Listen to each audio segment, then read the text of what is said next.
I came in with an Ironman triathlon background. So Yeah. I could swim, bike, and run for as long as you wanted me to. Mm-hmm. But by far and away, my weakness was in order, power, then speed, then strength. That's a good example though, because I mean, in the triathlon community, it's like that's probably like you're fit, Right. but the way CrossFit defines fitness, it's I like was severely lacking. it was just like there were some holes in there. Yes. We are here because we know the outcomes in our lives are within our control. That taking absolute ownership of how we eat, sleep, train, think, and connect with each other is how we'll optimize our health and happiness. That chasing excellence is how we grab hold of what is possible.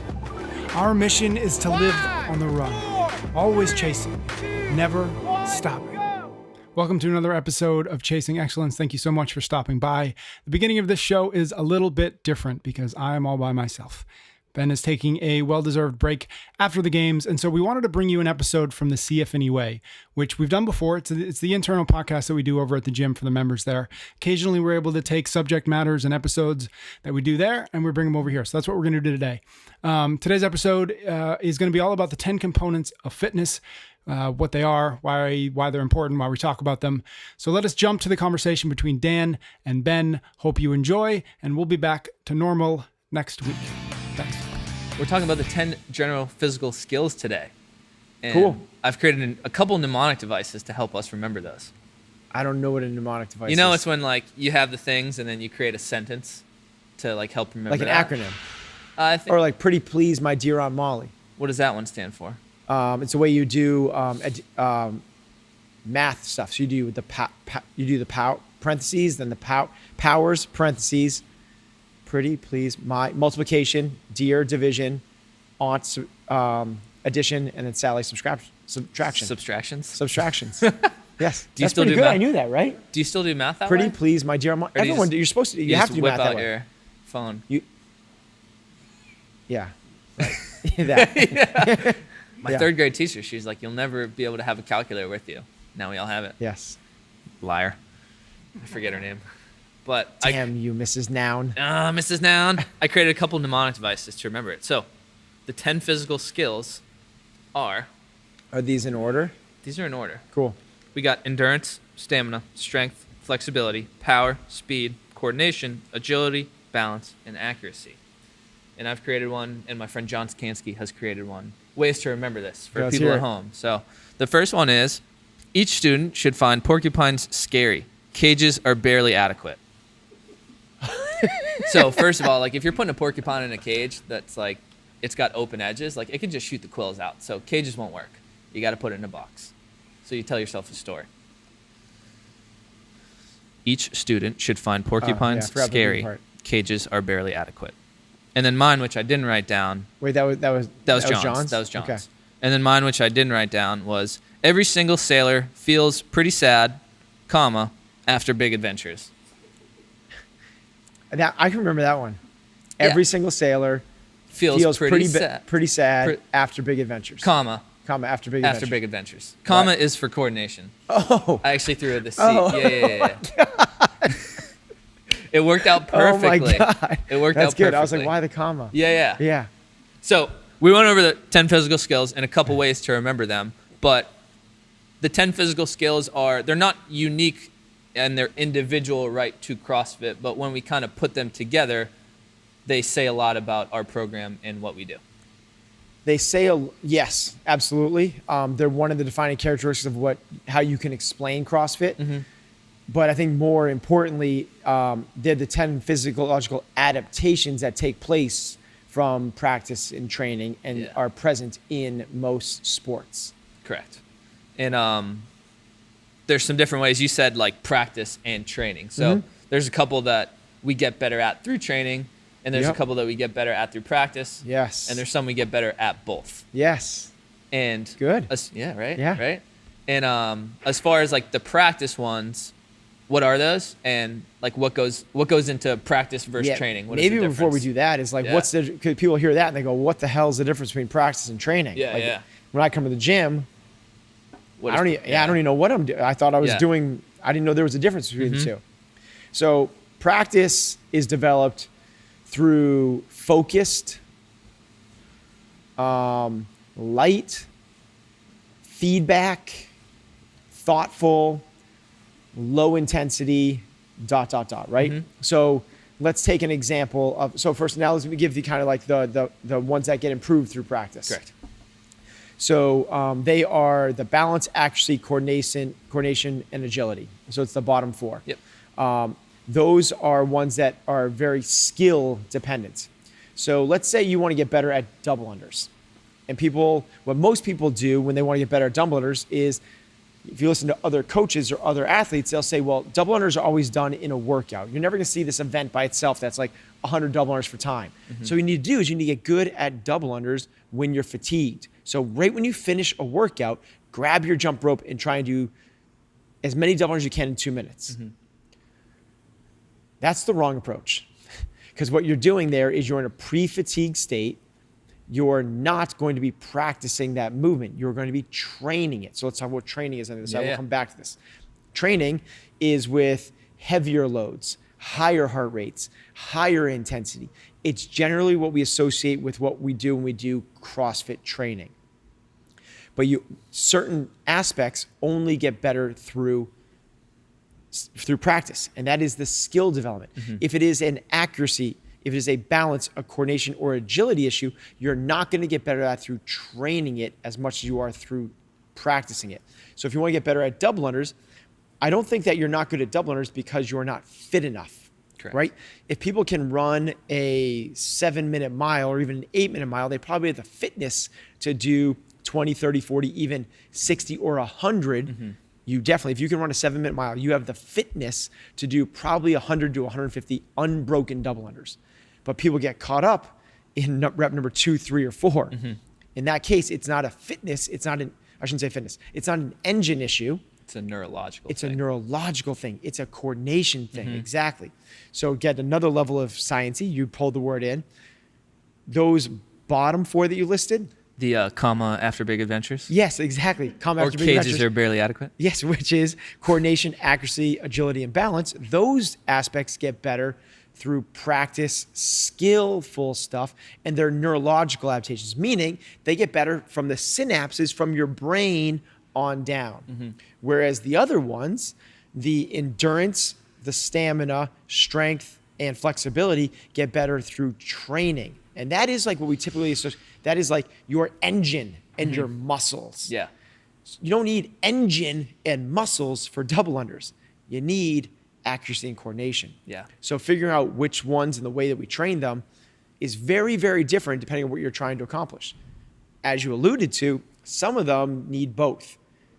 Most notably, things like the Olympic lifts. So let me back up a little bit.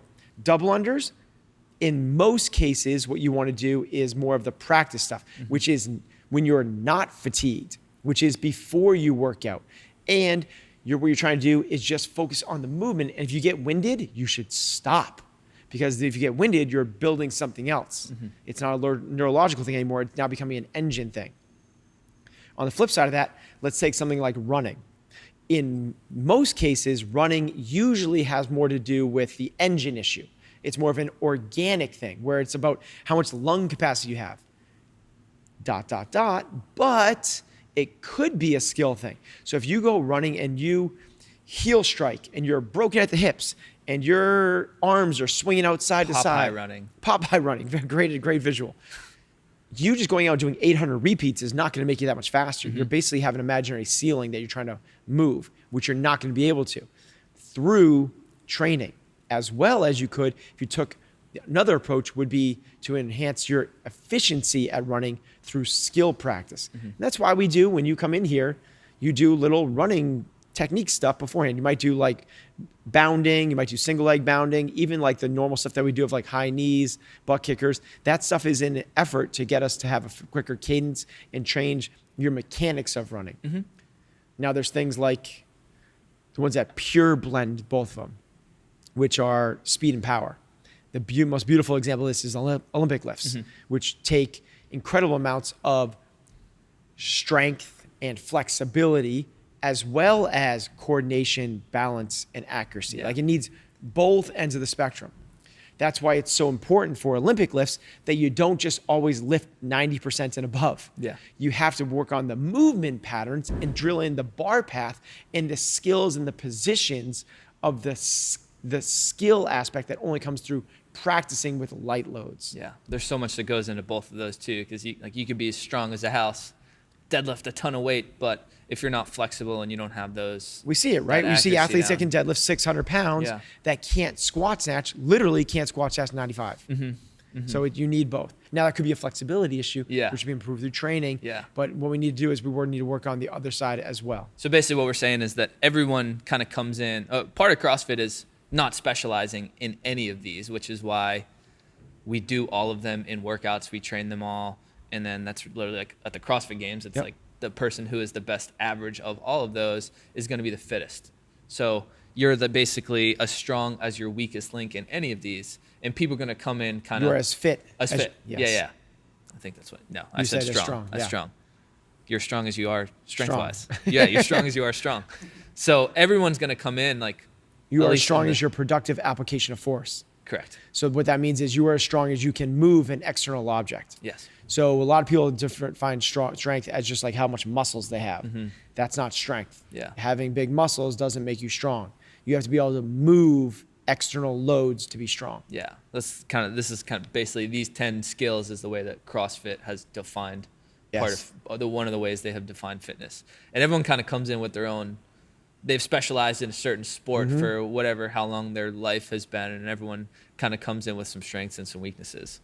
What was your strength when you came in? What was your endurance? Weakness? Endurance. For sure. I came in with an Ironman triathlon background, so I could swim, bike, and run for as long as you wanted me to. But by far and away, my weakness was in order, power, then speed, then strength. That's a good example though, because I mean, in the triathlon community, it's like that's probably like you're fit, right? But the way CrossFit defines fitness, it's like I was severely lacking. It was just like there were some holes in there. Yes. And there's a lot of cool examples on all ends of the spectrum, right? You have the marathon runners who, if they tried to lift a 225 barbell, they'd probably like snap in half.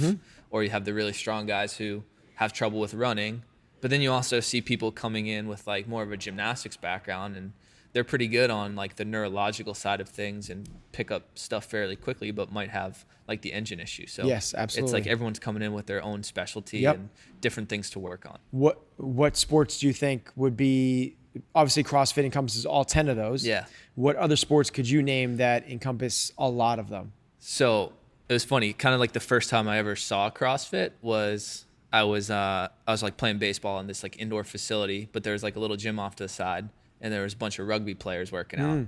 And I think rugby is probably like, rugby's probably one of those. They're like huge, strong dudes. Yeah, so go through it really quickly, right? Yeah. Do they need endurance? Yeah. Yeah, they play two nonstop 40-minute halves.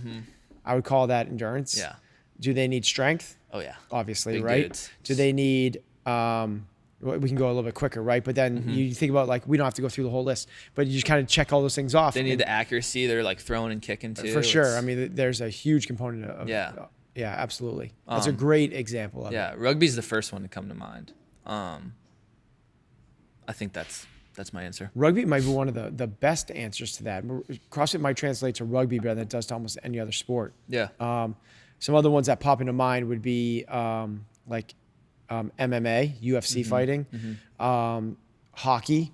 Even though it is 40 to like minute long shifts, they do essentially 20 of them a game. Yeah. That's a lot of endurance, and certainly they need balance, accuracy, coordination, strength, and all the other things. Some interesting ones to think about is things like sports that people generally consider what the fittest athletes in the world do, like triathletes. So of the 10 components of fitness, I was one of them, so let's pick on me. Of those, how many of the 10 components does a triathlete need? I'm looking at like 2. Which are the 2 you're pulling out? Endurance and stamina. Yeah, I would say maybe some speed. Yeah. I would say that they don't need speed. They need speed relative to their sport, and they're going fast to their sport. But speed, particularly when you talk about the Ironman thing, even the guys that are winning it are not going fast. Yeah. Right? Compare their speed. Now, their top end speed compared to the people that really run fast, like the Usain Bolts. Yeah. Yeah. So a top Ironman competitor probably has somewhere in the neighborhood of a 5-minute mile, but their 100-meter is probably the same pace as their 5-minute mile. Yeah. So they're not going necessarily fast. So it wouldn't be speed, but I would just kind of define what difference between endurance and stamina as well. Think of endurance as lung capacity, and think of stamina as how long your muscles can go before they give out. So think of like 100 push-ups for time. Yeah. And certainly I would say triathletes certainly do need stamina as well. So I think those are the two that I would pull out for those guys as well. Yeah. And probably severely lacking in the neurological component Yeah. of balance, accuracy, coordination, and agility. Yeah, it's like coming in and learning the Olympic lifts. It's like speaking a whole But new that's language. what I thought. When I started triathlons, I started doing Ironmans. The reason I got into them is because I thought it was the ultimate test of fitness. Yeah. It's 3 different sports. So because it's 3 different sports combined, it must be the most all-inclusive and fittest. And what you realize is, they're testing one thing Yeah. across 3 different modalities. So where does the general fitness, so say you're a triathlete, where does doing Olympic lifting and doing the coordination and the neurological stuff, how does that benefit you in your sport? Yeah, so what a lot of athletes do is they go sport-specific with their training, and that's a big thing now, sport-specific conditioning, sport-specific training. So if you're a hockey player, you should be doing everything in 40-second intervals with a minute and a half off. And if you're a football player, it should be 4 to 6 seconds and then 40 seconds off, and trying to get really good at that. If you're a hockey player, let's do a lot of lateral side-to-side lunges because that's what your sport is. That's what they're already good at, and they're already getting in their practices and their sport-specific training. So when they go out for their practices and that's what they're training. When a triathlete goes out on the bike and they go out for their runs, that's what they're already training. What we should be doing in the gym is training the weakest link. That's what we should be doing. We should be working on the neurological components. We should be working on the strength of those athletes, not at the detriment. So I'm not saying, put 15 pounds of muscle on these guys. That's not the idea. But getting them bigger range of motion, getting them better balance will decrease their injuries. It'll increase their performance because you are only as fit, not how you compete in your sport specific, but you are only as fit as your weakest link, as you alluded to before. So what we want to be able to do is get those guys to be better. Now, people hear that and they're kind of like, no, like, why would a kayaker, obviously if a kayaker came in here, what would they be phenomenal at? The guys that sit. Kayaking. Yeah, well, we don't kayak, yes, but what would they sit down and just do this? Stamina. Yeah, and what specific movements in here would they be good at? Pull-ups. Pull-ups, right, yeah. So they upper body pull, upper body pull, upper body pull all day long. Now, what would they might not be good at, considering they're just sit down all day long? Like any squatting, Yeah, hinging. exactly. So they're going to be terrible at squatting. So you bring a triathlete in here, like, I think we should work on your squatting. And they're like, you don't get our sport. And your response to that is, in a very tactful way, is you don't understand how you're going to get better. You've topped out. You bring an Olympic kayaker in here. They've essentially topped out their capacity for what they're doing. They should not be working more at that. What we want to be doing is squatting with them. Really kind of abstract. Now, why would that help them? Because if their lower body becomes more capable, then what would they then be able to do with overhead pressing, right? You build the bigger base. So let's get them to go from a 135-pound back squat to a 315-pound back squat. Now, all of a sudden, what's going to happen to their overhead push presses and strict presses and jerks? Yeah. They're going to go up for sure, right? And if those upper body pushing movements go up, what happens to their upper body pulling movements? Much better. They get better. Yeah. So by working these seemingly abstract things of like, kayakers working their legs and skiers working their arms, like that's how these athletes improve. Yeah. Have you seen that work? Like, do you have any examples of that working? So let's take like one of our games athletes. You stretch our games athlete out. These athletes that have come into CrossFit and forever done, 4 to 24-minute workouts, and they just live in that environment, just like 4 to 24 minutes, and they've done that for 5, 6, 7 years. Well, all of a sudden you get them to do a couple hour-long workouts, and guess what happens to their 4 to 24-minute workout? They get better. They get better, a lot better. Now it seems to make no sense. Like I'm going so much slower. You're building up an aerobic base, the thing that you were missing forever and you never had. Yeah. When you build up an aerobic base, your ability to get the recovery systems going. Your aerobic system is 85. I'm going to butcher the majority of your recovery comes through the aerobic system. In CrossFit, we don't train the aerobic system. We train the glycolytic. So you start to work with these athletes, stretch them out a little bit. All of a sudden, their sport specific gets better by training the thing that they were weakest at. Yeah. The thing that I love about all of these is like there's always something to work on. Like you're always going to have something that's probably a little bit lower than the others, and you're trying to kind of like close that gap. That's the beauty of our sport, right? Yeah. No matter where you are, you're never a 10 across the board in everything. Now, even if you are Matt Fraser, right, who might win, 9 out of the 13 events of the CrossFit Games, there's still inside of those events that he's not topped out and he's not the best of the best, even in our sport. And then you take him out of our sport, and what's Matt's back squat relative to the strongman? Yeah, It's 50%. What's Matt's pull-ups relative to the best pull-up guys in the world? It's like 9%, right? Like Matt could probably do close to 100 pull-ups unbroken. Well, I think the number of pull-ups done in, I'm going to mess it up, but it's like in the hundreds of unbroken pull-ups. Strict? No, I believe so, yes. Really? Yeah, Oh my it's gosh. insane. It's these little guys that's what Yeah. they do, ninja warriors Yeah, that yeah. just, so it's like But that's their specialty. yeah, right. But that's their specialty. But none of us are near our capacity. And what you just do is you constantly find where can you make improvements, and it's everywhere across the board. Even the strengths that are the strengths that are the strengths inside our sport, as I was alluding to, are not your strengths when you get pulled outside of our sport. Yeah. Yeah. Super cool. Always like keeps you striving for it. I remember when I first got here, I was super strong, and I did a couple classes with you that were more endurance workouts, and you smoked me for like 2 months. And I was like, I'm not lifting a barbell. For 2 months. Yeah. and then you stopped smoking me. I started kicking your ass. But I mean, even kind of like within your own thing, like, I mean, surrounding yourself with people who are good at that other stuff as Yep. well. It's like when you're around someone who's super strong, like they're going to push you on the weighted stuff. Absolutely. And when you're around people who are super good at endurance stuff, like they're going to push you at that. So I Yes. think that's the cool part about like group training and like training with other people is like you're always going to have those people pushing you in different areas and like pushing you to get better. Expose your weaknesses, identify them, root the cause. Is it a organic issue? Is it a neurological issue? If it's an organic issue, train it. Work really hard, sweat, lift heavy weights. If it's a neurological issue, skill, basically technique, practice it, low intensity. Make friends with your weaknesses and then beat them to death. Do you think practice is harder than training? Yes, because it's not sexy. Yeah. People are willing to come in because you get the endorphin rush. You get to lie on the floor. You get to be like, I did so much today. Man, I got the pump, or I'm sore, or there's a reward system at the end of it. Practice, there isn't any of that. It's boring. It's monotonous.